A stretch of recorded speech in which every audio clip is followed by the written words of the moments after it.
home and put a Band-Aid on it, it'll be fine.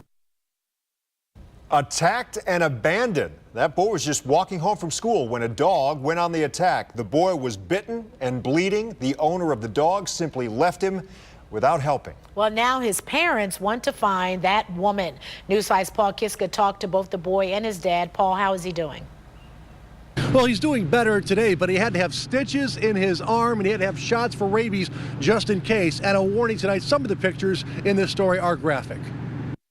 I was scared. 13-year-old Timothy Hartman was walking home from school yesterday along Memphis Avenue in Brooklyn. A woman was on her phone and had her dog's leash under her foot. The dog started creeping up towards me, and I started going faster, so I put my hand out in case it tried to jump at me. That's when the dog lunged at him, biting him so hard it punctured his bicep. You can even see the outline of the dog's teeth in his arm. I was shaking because she only had the leash under her foot, and I wasn't sure if the leash was going to come out from under her foot or if it was going to come at me again. The bite was bad enough, but Timothy and his parents got really fired up when the woman left without calling for help or giving him contact information so she could show proof the dog was up to date on his rabies shots. Timothy said the dog that bit him was a white pit bull. He knows pit bulls because he has one at home. This is what the woman told him. Go home and put a Band-Aid on it, it'll be fine. But it wasn't fine. He waved down a police officer who took him to get help.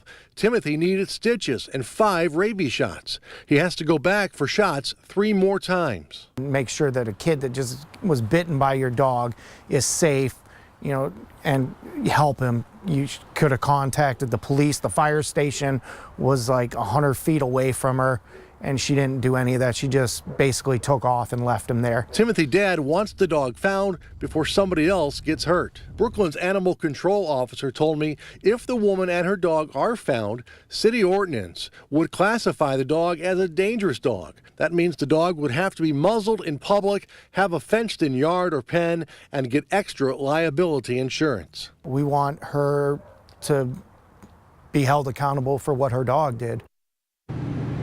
Now, I talked with the Brooklyn police chief, and he told me if this woman is found, she could be charged with a minor misdemeanor for letting her dog run loose. That's a fine up to $250. But, of course, the victim's family wished this all would have turned out much differently, and she would have helped him in the first place.